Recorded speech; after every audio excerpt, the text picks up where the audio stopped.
My compliments to Indic Researchers Forum and the team of scholars in that. I am delighted to be part of this discussion and this panel. And I was listening carefully to both the speakers who spoke before me, General Kocher and Ambassador Trugunayat. They focused very thoroughly on almost day-to-day basis of initiatives that India took, tried to explain to us Operation Ganga. Ambassador explained to us what it actually means when India abstains. He also outlined in detail what are the responses of other countries and what could have been the explanations for that. The topic that, as you see listed, on which I'm going to speak is recalibrating India's foreign policy approach to accommodate the changing world order, which means I'll have to step, back a little bit and look at the larger canvas, and then try to locate India in that changing global order and look at what are the choices and options that India has in front of it. You would remember that Sri Ram Madhav mentioned how most of the policies in international relations are driven by compulsions. And you have to choose your fights very, very carefully as to what are the issues a country is trying to address and put its energies to redress those issues. So the first statement I want to make and spend maybe 5 to 7 minutes on that is to say how international or world order, which is changing, has been under stress, almost fatigued, and has now been Ukrained, as we say. All of us are familiar that we live in nation-state system where nation-states are supreme in decision-making, and that system is now about 350 years old, which was thoroughly revised after a very, very extreme, volatile, violent period of first 50 years of 20th century, ending with Second World War and advent of nuclear weapons. And that created a very rigid bipolar system, which is called Cold War. So most of the structures, processes, norms, institutions, and conventions that we continue to follow for last 75 years, which define the world order, were largely created after Second World War, and to some extent primarily driven by United States and its Western allies. And that is why when that particular period of rigid bipolar system of Cold War ended in 1990, and we talked of the kind of unipolar moment led by United States did not now try to redefine and reorganize world order and tried to continue with same systems, same the conventions, same structures that were created after Second World War. And among others, this triggered a whole debate as to why a country like India should not have a permanent seat on Security Council. Of course, India of 1945 did not deserve it, but India of 1990 definitely deserved it. So to some extent, international order has already been in stress and is now Ukrained, as I said. Let me look at a few of the most celebrated works in international relations around which this debate has been, as to what has been happening to international order, within which India is locating its leverages, its limitations, its advantages, disadvantages. Most of you would remember that at end of Cold War in early 1990s, one famous name and book that became talk of most of the strategic debates around the world was by Francis Fukuyama.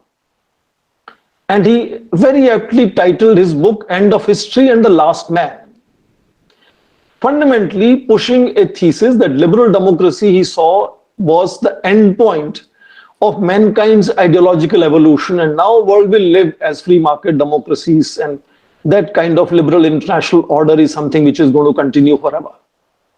We also had another very celebrated author called John Mearsheimer, who wrote another interesting book in 2003 called The Tragedy of Great Power Politics, where he fundamentally was saying that international order will be driven primarily by how great powers see their interests, and that justifies the veto power, because 5 nations who have that enormous capability should have veto power so that UN never does something to hurt their national interests. But he also talks of tragedy of great power politics.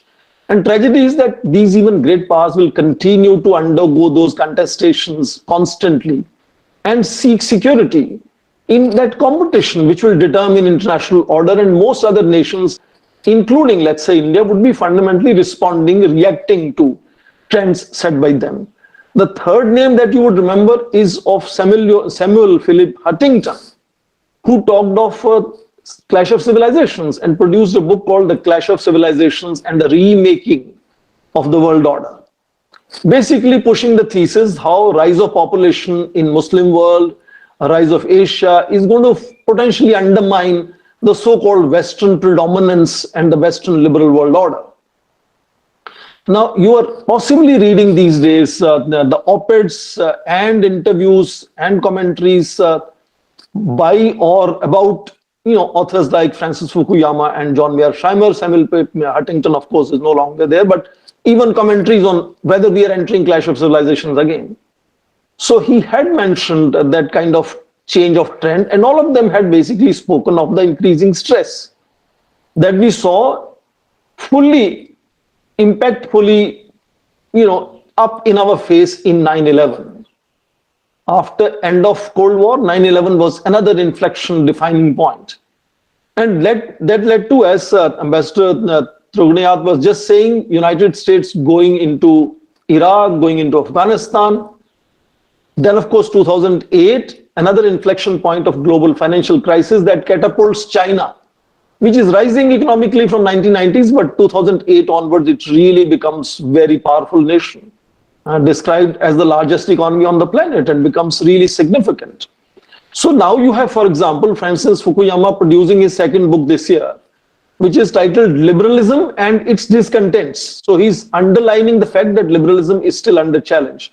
Democracy is not something, we are also talking of authoritarian democratic regimes now. You saw the Summit of Democracies recently convened by Joe Biden, which invited Tonga but did not invite Bangladesh. Pakistan decided not to attend it. So what is the whole range of democracies that we are talking of? Indeed, now Joe Biden himself in his speeches speaks the same language that President Putin did 2 years ago. President Putin 2 years had declared that the whole idea of liberal democracy is of past. It has become outdated. Same is Joe Biden today saying that the liberal order and democracy is a system which is extremely fragile. And now it is Ukraine, as I keep saying. Because we are returning back to the blocks, we are returning back to eastward expansion of NATO. So fundamentally, 3 or 4 points that I want to make that underline how international order is transforming and needs a redefinition. And in that redefinition is where I will place India. And what can India do in that redefinition of world order? First thing, what is most significant in world order, as I said, is that we still live in a system of nation states where national sovereignty is the defining feature. Many of you heard speakers saying that should a country just walk into another country? I think Ram Madhav said, just because Tarai is friendly to India doesn't mean India can send military into Tarai. So the undermining of national sovereignty is the first thing we need to notice, and what to do with it. 2003, United States goes to regime change. Saddam is removed. They push for something called Orange Revolution, and Yanukovych is removed from Ukraine in 2014. Ashraf Ghani is removed by Taliban. That is a regime change in reverse. It's an American-sponsored regime which is being changed by Taliban. So you have a regime change in reverse. Now Zelensky, regime change initially was propagated by President Putin. He was saying Ukrainians should lay down arms, throw out Zelensky from power. So the very principle of sovereignty is now under question. European Union is pooling sovereignty, but we are seeing regime change theories pushing for responsibility to protect doctrine, intervening in other sovereign states if they do not like a particular leader or his actions. Second fundamental defining feature of international order is territorial integrity of a nation, sanctity of your territoriality, borders. Most of Asian countries continue to fight each other because of border disputes. But you see what is happening, NATO's constant expansion from 12 nations to now 30 nations. Plus, partnership of peace includes another 20 countries, sectoral partners include another 15 countries, so together 65 nations. 600 miles eastward expansion of NATO. Is it not redefining territorial boundaries of who we are? There are interventions in many countries, in Syria, Iraq, Afghanistan. Again, that is what Putin is saying. I mean, Putin is saying when you see United States going in, at will into Syria, into Iraq, into Afghanistan, why not same uproar at international level? He's justifying his intervention saying that. And third and most important to me is this whole debate on alliances architecture, which have been the pillars undergirding the international order so far. The dominant trends in international order were kind of controlled and directed by military alliances, and particularly alliances including nuclear weapons. And now we see series of threats. In fact, for the first time since Russian Federation was created, you have Russia alluding to nuclear weapons, putting weapons on high alert, and not once. In 10 days, about 4 times. What does that mean? He is, of course, not alluding to nuclear weapons to deal with Ukraine. That is a message for NATO. And that is why repeatedly NATO, various leaders in NATO and United States President repeatedly say, oh, we have no NATO forces in Ukraine. We will never send NATO forces in Ukraine. NATO is not planning any military action in response. What does it explain? That means that nuclear threats are working. Does it mean that more and more countries will like to then have nuclear weapons? Even within the so-called 5 legitimate nuclear weapon states under NPT, 2 of the 5, China and United Kingdom, 2020 United Kingdom Integrated Policy Review said they want to upwardly expand their nuclear forces. Last year, the whole debate about ICBM fields being found in China's western region and how China is expanding its nuclear arsenal.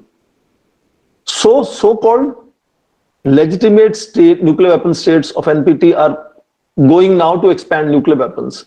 Will it not encourage nuclear aspirant states like Iran? You remember yesterday only the talks on reviving nuclear deal of Iran have come to halt.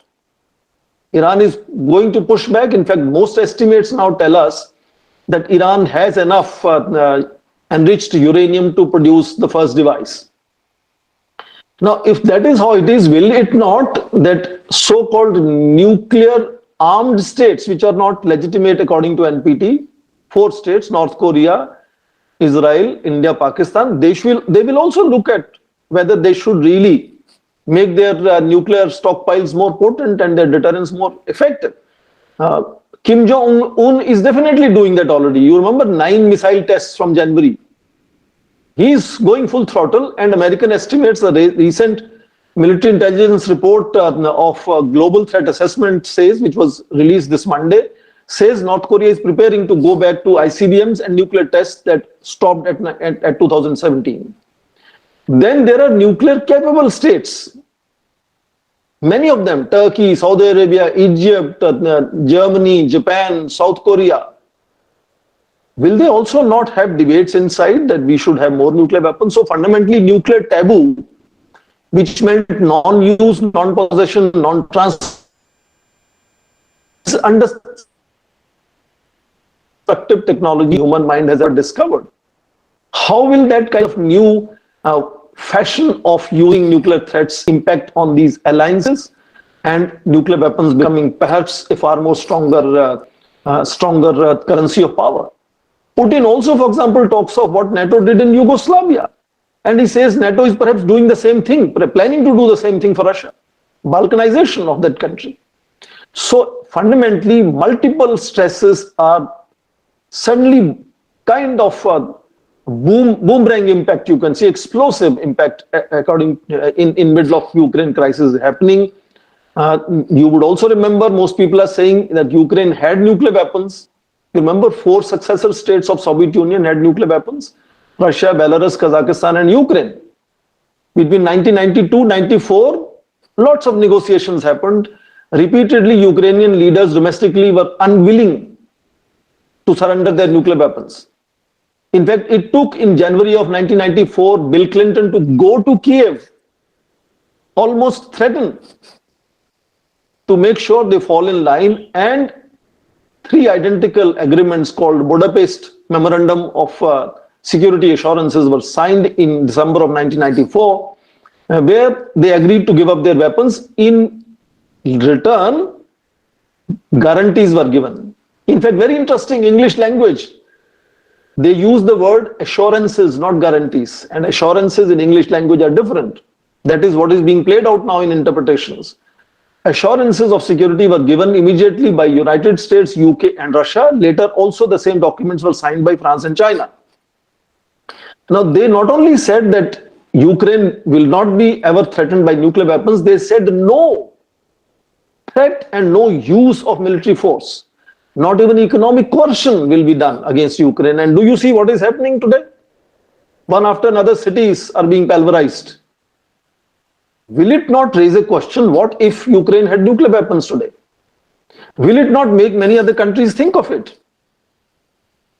So fundamentally, we are reaching a stage where that constant stress and fatigue is Ukraine, and I think it's a defining moment now that we need some fundamental reorganization of our international order, which has been changing for long. Like relative decline of United States is coming to a certain end now. If United States cannot stand up to Russia, what it means? Should other countries rely and depend on United States, or should they rethink? If Ukraine can be abandoned, so also other countries can be abandoned. You saw a recent example of how people were falling from the flights when they were leaving Kabul. Whole lot of academic strategic debates about changing world order, I think, are going to be raised here. And let me now take a few minutes to talk about how is India locating itself here. India is locating itself in what is quintessentially Indian DNA. Non-alignment, positive proactive neutrality. Of course, non-alignment was very clearly understood in middle of military alliances on one side, East and West. India would steer clear from those alliances, but then Soviet Union collapsed. So India shifted from non-alignment to multi-alignment. Let us build partnerships with as many countries in as many sectors as possible. So that is why India today is friendly to Israel, but also to Saudi Arabia, Iran, but also to UAE, United States, but also to Russia, and also China indeed. So that kind of engagement of multi-alignments is what is India's DNA, India's USP, and will continue to guide India's engagements as the world order gets to be redefined, pushed by what I'm repeatedly saying, world order being Ukraine. So it's not just limited to Russia. Zelensky, it's now going to have much bigger impact because President Putin is seeking much bigger correction of asymmetry today than just settling with the President Zelensky. That's not his aim. That is why so much of power projection is happening. He's settling a larger asymmetry with Western world in that sense. That is why it is Putin who's threatening to switch off the tap. It is not the European countries who are threatening that they will not buy his energy. Putin's energy is being sold. That is the main source of foreign exchange for President Putin, and that is being sold as we speak to Europeans, to Chinese, to everybody else. And when America tries to talk to Saudi Arabia, talk to UAE, they say, no, we are not talking to you because United States wants them to flood market with more petroleum so that people don't have to buy Russian energy. That's not happening. So what does it teach us? How does India manage that very complex relationship where India is being forced by United States, by Russia, by Ukraine, by everybody that we should stand with them, we should support their position. India cannot take sides. That's too costly. India will continue to push what I am now calling proactive neutrality. which government of India clearly said the first priority was to get every Indian citizen safely home. I think we have showcased to the world, and I will not rigor on it because General Kocher has already spoken on the subject, showcased India's capability to protect Indian citizens. And that's kind of pride that Indian youth will have on India. That's an imagination that world had. When I was young, like some of you students, Indians were kind of snake charmers image around the world. No longer. It's a very different image of India. And it's not just helping those people on the ground, it's helping India. We are rescuing those people in that we are rescuing image of India. And that is new India. And that is the India which potentially now is working to take the next step.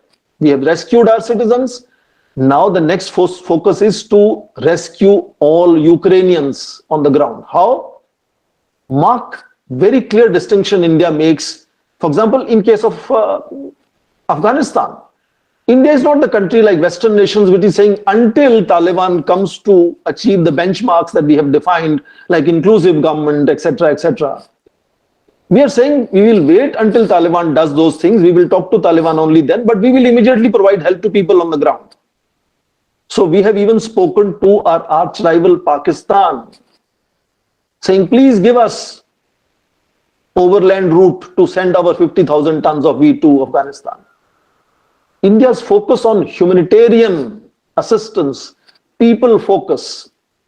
Same is Ukraine. India is sending humanitarian assistance to Ukraine. Russia may not like it. And India's Prime Minister, I think this was again said by one of the previous speakers, Indian Prime Minister have been speaking repeatedly to President Putin and President Zelensky and other leaders. Indian senior ministers were deployed there. Indian Foreign Minister is constantly talking to his counterparts, not only in Ukraine, but neighboring countries, proactive neutrality. So potentially, let us imagine, and that's my possibly last point, imagine that if Putin relents from expecting Zelensky to pay obeisance and, lay straight on the ground in front of his long table and beg for mercy. If Putin relents from that, there will be dialogue in third country. What are the countries that can do that mediation? China is offering it, Israel is offering it, UAE is offering it. India is also potentially a candidate to mediate. You remember, in Korean War, India had taken a very strong position or not calling China's aggression as aggression, being part of that commission. India had done this before. So if there is choice for Western leaders along with Ukraine President Zelensky on one side and Putin and his group of nations, the CIS, Commonwealth of Independent States, the CSTO, Collective Security Treaty Organization, Putin has also his friends.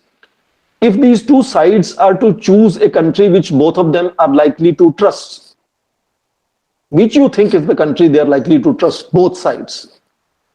So the next positive neutrality initiative would perhaps be to facilitate some kind of negotiations, while at the same time providing help to people on the ground.